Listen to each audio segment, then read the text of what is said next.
Welcome to the Blue Duck Fantasy Football Podcast. Welcome to the Week 11 NFL Preview Podcast, where we preview all the upcoming games for Week 11 in the NFL. I'm your host, Ben, and with me as always is Matty Nice. If this is your first time listening, be sure to follow. If this is your first time watching on YouTube, make sure you subscribe and hit the notification bell to get notified when we post new videos, as we post 2 podcasts a week, and we upload videos to YouTube every single day during the fantasy football season. We go into player values, trade targets, waiver ads, and a lot more. Well, let's get to previewing Week 11. Matt, why don't you hit us with the breaking news from the day? Okay, so we've got George Kittle, tight end for San Francisco, is ruled out already for this week. Obviously a big hit for the Niners, and Jimmy Garoppolo's value is going to drop a little bit for that. Big boost for Deebo Samuel, though, especially if Emmanuel Sanders can't go. Yeah. Big game on Monday night for him. Heard coach talking about Dante Pettis getting less opportunities today, even though Kendrick Bourne looked absolutely terrible on Monday. And so it's going to be basically the Tevin Coleman and Deebo Samuel show. Those guys are going to be, top 25 plays. Yep. Maybe even top 20. And the other another tight end out for a longer term that we know about so far is Austin Hooper. I think they said about a month. Is that right? Yeah, 2 to 4. 2 to 4. If it's closer to 4, I could see them just taking him out for the whole year, honestly. Like, what's the point for Atlanta? Yeah. So hopefully it's closer to 2 when they bring him back and he's effective. But tight ends are going to be hurting this week, and the waiver wire is probably going to be picked pretty clean after those 2 big injuries down. Yeah, and another injury of note is Matt Breida out 1 to 2 weeks. So as we mentioned for the Niners, it's going to be Deebo Samuel and Tevin Coleman and little Mostert in there. Yeah. Sprinkle them in. Anything else to add, Matt? Nope, that's it for now. Alrighty. We're going to get right to previewing the game. Start with the Thursday nighter. The Pittsburgh Steelers travel to Cleveland to take on the underperforming Browns. Obvious starts for the Steelers for me are James Conner. Not buying any of these wide receivers with check down Rudolph back there isn't making me want to start any of them. If I have Juju, I'm likely not sitting him 2 weeks in a row. He's a ballsy sit last week that worked out, but I'm probably running him out there this week, especially with the buys still affecting my team. I'm good with Vance every week as a top 10 play, and he's probably going to be a little bit higher now that we have 2 of the top 5 tight ends that are going to be missing. I'm going to say this every week. You may have somebody better than Vance. You might not anymore. Make sure you check our rankings on blueduckfantasy.com. We got our full tight end rankings there. So you may have picked up Waller or Andrews early in the year, and you might have one of the 2 of those to play that will be ahead of him. But Vance McDonald, a fine start every week. Matt? Yeah, I mean, with the way that Rudolph plays, like you said, McDonald and Connor are going to be especially better plays. For Cleveland, only must start is going to be Nick Chubb, and even he is taking a little bit of a fall down towards running back 10-ish, just because of Kareem Hunt being there. And Freddie Kitchens did mention that Kareem is going to be getting more looks in that offense, so Chubb owners, just watch that situation. He's obviously still startable, and he's still a must-start for me, but he is slowly creeping down. The wide receivers here are not must-start, but you will be starting Odell for sure. Jarvis Landry is more of a high flex wide receiver for me this week. Baker is not startable. Sucks. Yeah. Baker sucks. You have the wide receivers a bit higher than I do. I have them in the 25 to 30 range, so they're outside the start range. I have Beckham as a high flex and Landry as a flex, I guess. Yeah, Baker's a bust. He's going to be making that all-bust team at the end of the season with O.J. Howard. Make sure you subscribe to the YouTube channel so you don't miss that episode. Continue to monitor Hunt. I'm not opposed to actually starting him right now in PPR after what he did last week with the 7 catches. But it's a 1-game sample size, and that may be a bit of mirage. They may use him completely differently this week. So I wouldn't get attached to that role. But if you're in a pinch, you can flex on this week. Matt, your pick to win the Thursday nighter, Pittsburgh or Cleveland? I'm going to take the Browns. Ooh, I will take the Steelers. Keep it going. Moving on to the Sunday games. Falcons at Panthers. Matt, your thoughts on the Falcons coming off the Saints upset? Yeah. Again, with the big Austin Hooper news coming out here, obviously Julio Jones is must start anyway, and I think Matt Ryan's going to be in the must start category. You don't have to start Calvin Ridley. He's a decent play with this matchup. And Brian Hill is, let's see, where is he? He is going to be. I've got him more of a flexible play than a starting running back this week, and I'm not taking on anybody else from that Falcons offense. I actually really like Brian Hill this week. I have him at 20. He's a start for me. I actually was looking at picking him up in one of my salary cap leagues where I don't have a lot of cap space, but I had Tevin Coleman and Carlos Hyde, and I figured the boost that he's going to give me versus the cap hit that it's going to cost me, because I can't drop him. I'm stuck with him and can't make any more moves. So I decided against him. But I do like him this week as a top 20 play. Ryan and Ridley are kind of around that same range for me. As for the Panthers, the obvious starts are Christian McCaffrey. And guess what? DJ Moore made my obvious starts this week.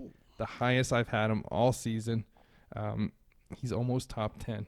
It's wild. Yeah. Kyle Allen is actually almost a start this week in what I'm thinking is going to be a shootout, but we thought it was going to be a shootout last week. This is an outdoor game, so fingers crossed that the Falcons' D was only good because it was an indoor game last week. And, yeah, I don't know. I'm kind of hoping that. Greg Olsen is a fine start every week, and he's just gotten a lot better with the news of the two tight ends getting hurt. And Curtis Samuel is top 35 only. Yeah, that's about right for Carolina there. I'm surprised I'm actually the lowest on DJ Moore out of the three of us. I've usually been the highest on him. He's still a startable 17 for me. And Curtis Samuel, I've got nothing more than a low flex here. Mr. Black has him quite high. Mr. Black does like Curtis Samuel. I think he had him higher than DJ Moore last week, if I'm not mistaken. Okay. So he's a Curtis Samuel truther. Yeah, fair enough. And, yeah, like you said, Olsen's going to get a bump with these other tight ends coming out. In terms of a pick for the game, I'm going to take the Panthers at home here. I will take the Falcons to keep it going on the road. All right, 2 for 2. That's 2 wrong for you and 2 right for me. Moving on, Bills at Dolphins. The obvious starts for the Bills are John Brown and Devin Singletary this week. They're up against the Dolphins, and I like them a whole heck of a lot. Matt, you got my ranking up there for either one of them? For Singletary, you've got him at 10. So that's a must start. And for John Brown, you've got him at 14. That's pretty much must start. DJ Moore was 13 must start. So, yeah, I'm really high on both of them against this weak Dolphins defense. Not high at all on Frank Gore, though. He's outside the top 40 and an easy sit. Can't have 2 revenge games against the same team twice in the season, Frank. Come on, man. I'm probably not giving Cole Beasley enough credit for his decent season, but I'm also not I'm giving the same type of disrespect to Randall Cobb, who took his job in Dallas. So you should take some solace in that. Fair enough. I'm not quite as high on Brown or Singletary. I do have Singletary as a start in a 2 running back situation. I've got Brown more of a high flex in the wide receiver. For Miami, I can't start anybody. Nobody's a must start. Sorry. For running back, you can start Kenyon. Wrong player. Kalen Ballage is kind of a flexible running back play, and I'm not going to start Devontae Parker or Gesicki or Fitzpatrick, any of those guys. Yeah, I have Ballage at 35 in PPR because I know you were wondering about my ranking. He's getting so much volume that he's not a terrible play, but he's not a good play by any means.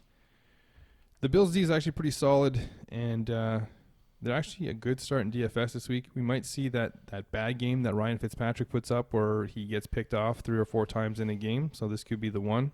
And also Fitzpatrick doesn't get any revenge games since he's played for half the league. Yeah. Ballage is volume over talent, and McKissic needs a better matchup to be considered as a startable tight end, but he did move up 2 spots because of the news to the other tight end, so he's probably in that 15 range now. One player we didn't mention for the Bills, quarterback Josh Allen, outside the starting range for me. Matt, also, we both have him at 13, so clearly you didn't know where to put him and just copied my ranking. But moving on, who's your pick to win this game? I'll take Buffalo. I'll also take Buffalo, copying some more, eh? Yep. Okay, moving on, Cowboys at Lions. Matt, your thought on the Cowboys? Yeah, Zeke didn't have a great start against the Vikings there, but he's definitely a must-start play this week. Amari Cooper is obviously a must-start pretty much every week, and even Dak is a must-start. He's top 10 quarterback. I can't see you having a better option on your team unless you have two pretty decent quarterbacks this week. Gallup is an okay play this week. He's more of a flexy type player, and Jason Witten falls in the Jason Witten area, which is Greg Olson level. A little bit below Olsen. I've got Witten 13. We've all got Witten at number 13. So, And by that you mean 12. Actually, yes, we all do mean 12 now because of George Kittle. Yeah, so that's what you got there for the Cowboys. I wouldn't start Randall Cobb or Tony Pollard. Yeah, like I said, I'm not giving Randall Cobb any credit. Gallup is a high flex, actually, just outside the top 25 for me. Tony Pollard is actually interesting in this one, as it should be a blowout, and he might get that work that he got against Miami, but he did also get one carry last week. So it's really risky. You have to be really desperate. I was talking to somebody who was starting Matheson from the Vikings today, and I was like, I'd probably start Pollard over Matheson, although I'm not sure what my rankings say about that because it's pretty far down and you don't really consider the kind of high upside there. But Lions, there's no obvious starts if Stafford is out, but he wasn't practicing today. Well, at first they said he was, and they said he wasn't. I don't think he plays. Galladay is startable, but he's barely in the top 20 for me. No other wide receiver. TJ Hawkinson is in the top 15. He moved up a spot or two. So if you got him, you can go ahead and plug him into your lineup. If Stafford plays, I'll move Galladay up, but I'll actually move Hawkinson down because I think that Hawkinson does better without Matt Stafford. That's my theory, that Matt Stafford doesn't support a tight end. So he wouldn't go down a lot, maybe like a spot or two, but next up, I'm going to talk about something here. It's going to be a bit of a rant, and that's about J.D. McKissic. Now, all the experts are saying to pick this guy up this week, and I don't understand why. Like, this team is down to their fourth running back. He's more of a pass catcher, so why do you want to start him? Like, he's 40th for me. He's an easy sit. This team struggled to run with Carry-On. They're not going to run with a running back who couldn't beat out C.J. Prosise for a roster spot. Last week, he was 10 for 36 on the ground. That's not terrible. I'll give him that. That's half decent. And then he was 6 for 19 in the air. He's not even moving the chains on 3 downs with this average. You combine those together, he's just not moving the chains. Now, Paul Perkins. Well, you shouldn't be starting him either, but at least he's interesting. But maybe that's just me. Yeah, the only player for Detroit here that I'm going to be saying is a must-start, and that's Kenny Galladay. Going against you a little bit there. He's wide receiver 14 for me this week. I like him anyway. Like I said, I don't think Dallas has got that great of a secondary, even though they're ranked number 2, which is really surprising against wide receivers for me. Marvin Jones I don't really like. We talked about this last week with Driscoll there. I can't imagine Stafford plays at all, so I'm just going to assume he isn't. And like you said, Hawk is a decent play with Driscoll versus Stafford there. Your pick to win? I will have to pick Dallas in this one. I'll also pick Dallas. Broncos at Minnesota. No obvious starts for the Broncos for me. Sutton is fine. Lindsey is fine. Freeman is a flex. Noah Fant is a bit too low ranked to start for now, but he's a player who could creep up those rankings. I don't even know the quarterback's name, so that should answer whether or not you should start him. It's Brandon Allen, I think. Thank you. I'll forget that in a minute. Okay. Yeah, no obvious starts there for Denver, like you said. For Minnesota, you've got your obvious start as Dalvin Cook. You're never benching him. I didn't hear about Thielen today. I don't think he practiced. He didn't practice today. No, so we'll have to wait and see on him. Diggs is definitely a must start for me. He's number 11 for me this week. If Thielen plays, then he's going to be a startable player as well. You're not starting any of the tight ends, and Cousins is okay this week, but he's outside of starting range for me this week too. Yeah, same. Not overly high on Cousins. It's a tough matchup. None of these other wide receivers after Diggs and Thielen are even worth talking about.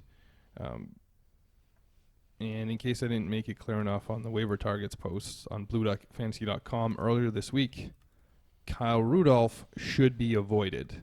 2 touchdowns does not make you good. especially when you have less than 20 yards receiving. Irv Smith is the better tight end, and he's not startable either. Do not have Kyle Rudolph on your lineup. Do not have him even on your roster. Just get rid of him. Those guys are in there to block for the running backs and catch short passes here and there, but they're not worth starting. Also get Matheson on your roster if you have Dalvin Cook. Something will be coming out about handcuffs in the next week or two, so stay tuned for that. Make sure you follow us on Instagram, link in the description, or follow either of us on Twitter. Names are where, Matt? In there. You got it. There they are. Look at that. Your pick to win this game, Broncos or Vikings? I will take Minnesota at home. I'll also take Minnesota at home. Texans at Ravens. Matt, your thoughts on the Texans? Okay, obvious starts here. Deshaun Watson and DeAndre Hopkins. Don't really need to elaborate much on those two players. Everybody's starting those two every week. Carlos Hyde is an okay running back here to start. Not a must start, but he's more in that running back 2 type scenario. The wide receivers here, Will Fuller and Kenny Stills. Of the two, I've actually got Will Fuller ranked a little bit higher this week. If he plays? It sounds like he's going to play.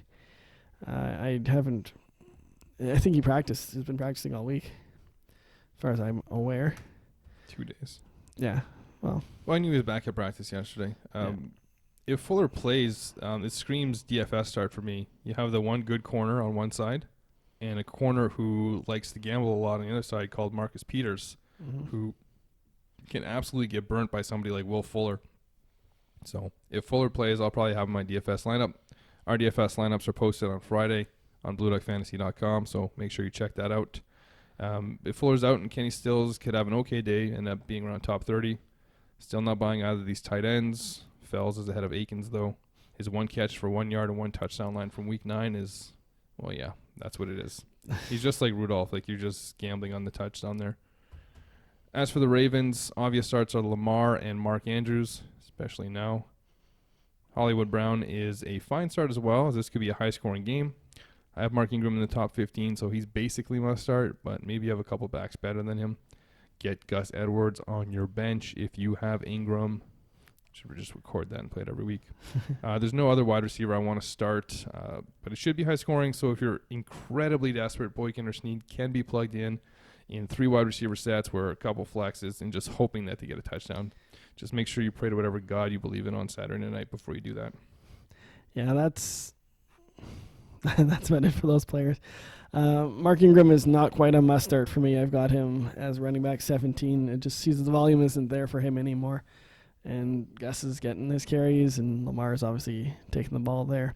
And Mark Andrews, you mentioned, is good. Hollywood Brown is more of a flexible play for me this week, but I agree it is supposed to be should be a high-scoring game, so he'll likely kind of do this for 80, maybe a touchdown, put some startable. And for this game, I like the Ravens. I'm going to go with. Take the Texans coming off the bye on the road. Jaguars, Colts. Obvious starts are, well, I wouldn't say obvious, but you should be starting Fournette and DJ Chark. Both are in the 15 to 20 range at their respective positions this week for me. So if you have 2 players at both positions better than them, then well done. Clearly you've been tuning into the podcast since the preseason. There's no one else I'm interested in here as I respect the Colts D. Yeah, I've got Fournette as a must start here. He's inside the top 10 for me. Wow. Number 7, I believe. And DJ is more like, wide receiver 20, which is playable for sure. For Indianapolis, I don't think there's anybody you're going to be a must start aside from Marlon Mack. And you can start Ebron and just hope that he gets the touchdown over Jack Doyle this week. I don't think this is going to be a high-scoring game, so I'm fading all the wide receivers. But some news for you. One of your favorite players, Devin Funchess, practicing again. Oh, wow. I'm fine with Ebron, as you mentioned, but here's an interesting fact for you. Jack Doyle has been on the field for 60% or more of the offensive snaps in every game this season. Ebron has 1 game where he was on the field for over 60% of the offensive snaps, and that was last week. So after his talking to. After his talking to. 60. Doyle was 60% last week, which was a new low for him for the season. And Ebron was 61, which was a new high for him for the season. It's the first time he outsnapped Doyle. Now, Ebron has 5 more targets on the year, but he also had 12 targets to Doyle's 4 last week, so he was trailing him in targets. That squeaky wheel, hopefully he keeps going and he keeps getting more looks, because catching 5 of 12 isn't that great. We know Ebron doesn't have the best hands. I do expect Ebron to be the number 1 tight end going forward, but they're definitely cutting into each other. And that's enough about the Colts. I just wanted to bring that up because I was surprised by the fact that Doyle had gotten that many more snaps and had more targets. So I've moved Doyle up my rankings and Ebron a little bit down because of that. But I do expect Doyle to be number 1, or Ebron to be the number 1 going forward. Your pick to win, Colts or Jaguars? I'm going to take the Colts with the hope that Brissett is playing. Yeah, same. Saints at Bucks. Matt, your thoughts on the Saints?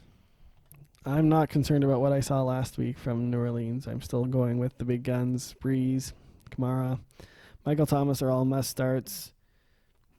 Jared Cook's an okay start this week, and you're just gambling if you're starting Traquan Smith or Ted Ginn Jr. Latavius is okay for a flex. Yeah, I tried to move Kamara out of the must start, but I couldn't get him out of the top 10. I don't believe what I saw last week, just like you said. So I actually really like Traquan Smith rest of season. I'm not willing to start him now, but he was one of the players that I talked about adding. He's back healthy. Drew Brees is back at quarterback, and he outsnapped Ted Ginn last week, and he had that one catch, which was a pretty impressive catch where he caught it, got hammered, and barely even moved. So he's not the best receiver, but Drew Brees gives him that ability to be in the top 20 discussion. So he's definitely a player that I would like to have on my bench waiting right now. And think about the handcuff value that he has for Michael Thomas as well. Murray, okay flex. Cook is top 15 tight end for me. You have to show more to get back in the top 10, though. Buccaneers, obvious starts are Mike Evans and Chris Godwin. I have Winston outside the top 5, but he's close to must start. I'm sitting him for Rivers this week in the league, so he can't be an obvious start if I'm sitting him in the league, right? Ronald Jones is only in the flex range, and Barber's outside the top 40. Not sure how they ended up that low, but I would have thought they would have been higher. O.J. Howard is in the top 12, probably top 10 now since a couple tight ends have fallen out. Fingers crossed that he keeps that going. Yeah, not much to add for the Bucs there.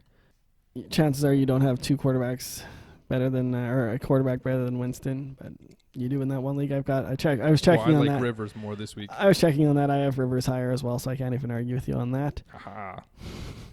But I'm going to take the Saints here to bounce back and beat the Bucs in what should be a really high-scoring game.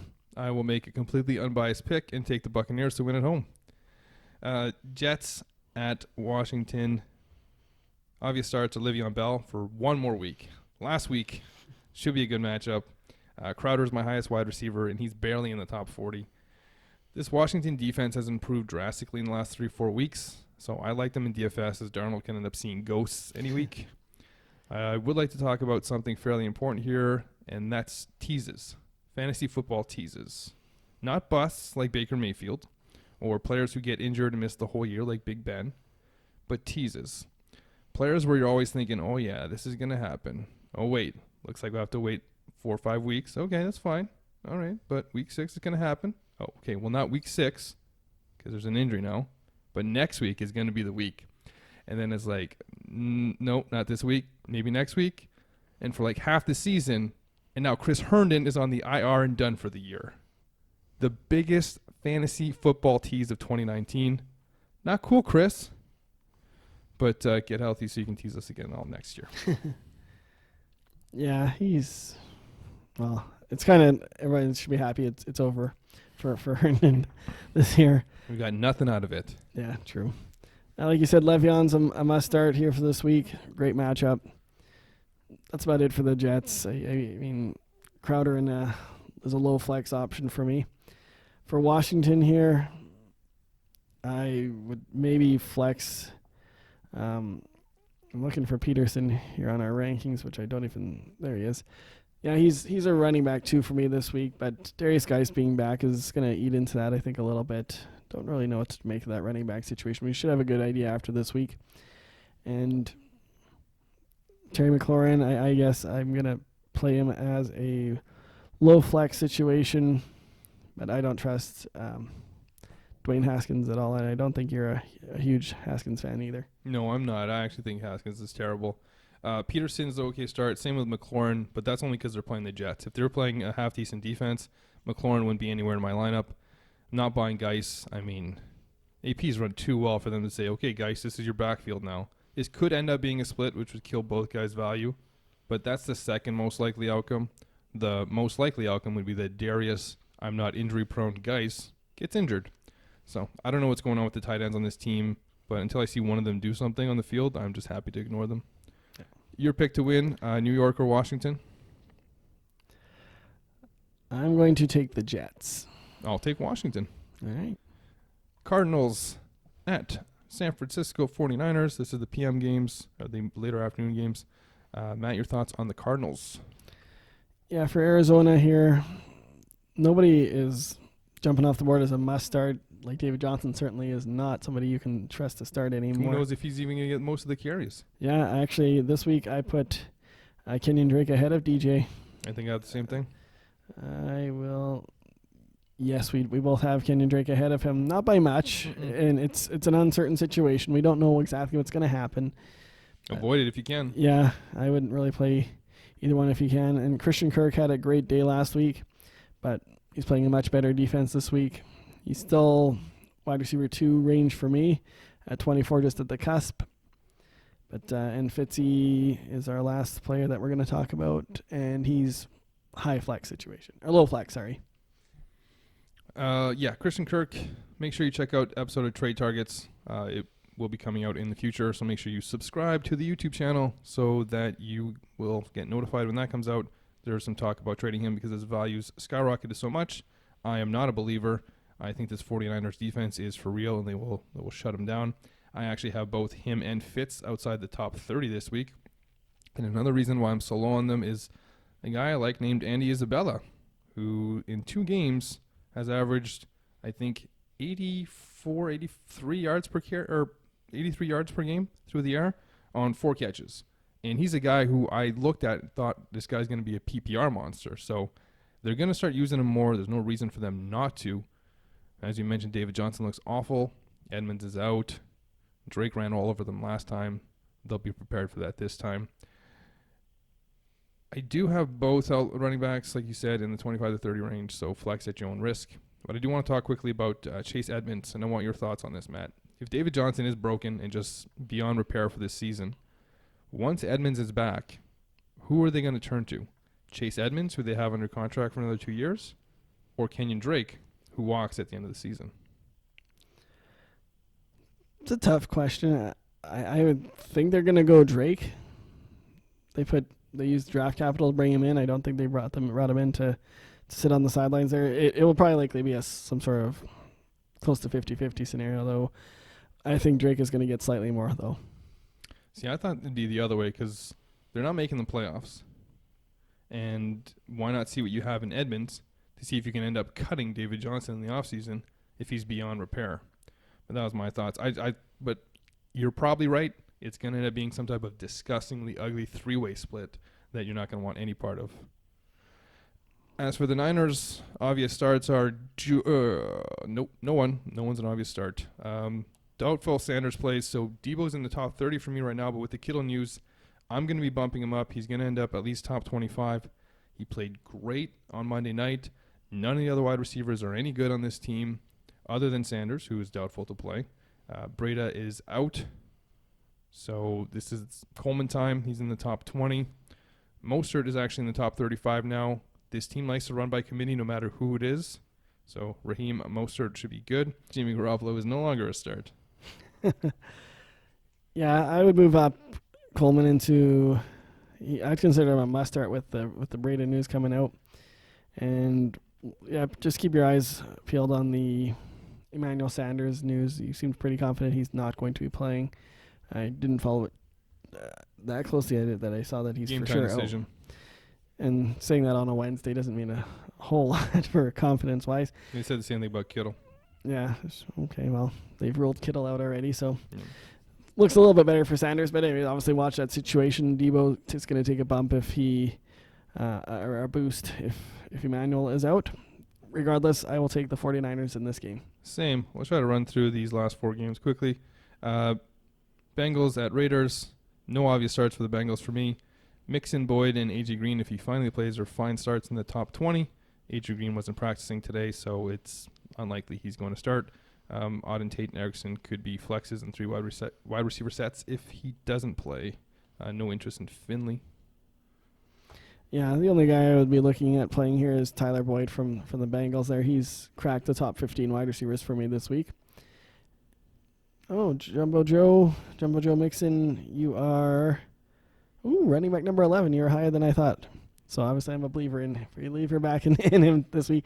It is matchup, of course, with the Raiders there. Yeah, great matchup. It should be good for Finley to get his kind of legs under him as a quarterback. Yeah, and for Oakland, we're going to start Jacobs, Waller, Tyrell. The running back, the tight end, the wide receiver. I actually have Tyrell at 11. I also have Derek Carr as a start this week, and that's because of the matchup as well.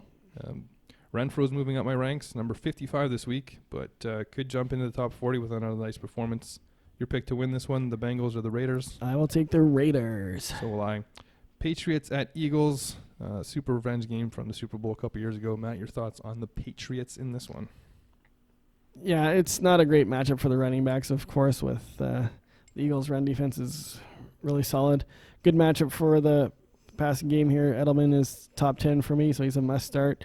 Tom Brady is also a must start for me for the Patriots here. I can't put any of the other wide receivers in a must start situation. And yeah, you're probably going to end up playing Sony because of, he's going to be, you don't likely have 2 running backs better, but don't expect much from them this week. I have both the running backs around 25 in PPR, so start or flex them if you got them. If you don't have anybody better. I saw Mohamed Sanu was ranked 25 by consensus, so that's going to be an easy ballsy sit for me because, as you said, I can't trust any of these other wide receivers. I hope N'Keal Henry plays this week, so I'd like to see what he has, but I'm not buying Sanu's performance from the last game at all. He, Dorsett, Harry are all outside the top 50 for me.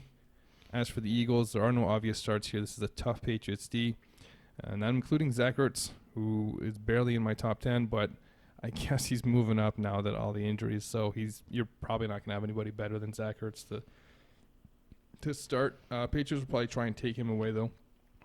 Howard and Sanders are back in the 30 to 35 range. I believe this is a committee. I don't care how well Howard has been doing. I think Sanders is going to really start cutting into that. Alshon at 27 is a bit low for him, but he's a high flex. And Wentz is actually a sit for me. It's not ballsy, as I'm higher on him than consensus, who had him at 18. Yeah, that's really low for Carson. Anyway, I mean, I get it. The New England defense has been pretty ridiculous, but to be fair, they haven't played a whole lot of great offenses. The one offense they did play didn't look that great against Baltimore. I'm going to be putting in Ertz as a must start here. Alshon's a good start for me. The running backs, like you mentioned, I don't have much of a different opinion than that. And Carson's in the top 10 for me this week. He's number 9. I would start him if I had him. Consensus 18. Your pick to win, Patriots or Eagles? I'm going to take Philly to send New England as a back-to-back losses here. I'll take the Patriots. Bears at Rams. The obvious starts are Montgomery and Allen Robinson. As bad as this offense has been, the volume has been there for both of them. I wouldn't consider starting anyone else on this Bears team. Not even Trey Burton? No. Okay. Yeah, that's about it for Chicago. I mean, you can't trust anybody else off of this offense here. I'll start Cam Newton for them next year. Hey, that's interesting. For the Rams here, looking at Gurley is going to be a starter. Kupp and Robert Woods are okay starters for me as well. Not must starts, and Goff I wouldn't say is a must start, but he is going to sit. He's sitting outside the top 15 even for me. I wouldn't even play all of him this week. Yeah, the only name I'll add here is Josh Reynolds. He's a low flex for me. I have Robert Woods as a high flex. I like Josh Reynolds. I don't think enough people are talking about him. This offense isn't what it was last year, but he's doing a decent job as his number 3 wide receiver role. I didn't mention Everett as must start, but he's real close at number 7, or at least he was at number 7. He's basically a must start now with the tight ends going down. It's quite the rise in the last 3 to 4 weeks. I remember saying at one time he was rising up the ranks, and you thought it was going to take a while for him to get there, but he's really catapulted himself. So, not sure why they paid Higbee, though. Your pick to win, Rams or Bears?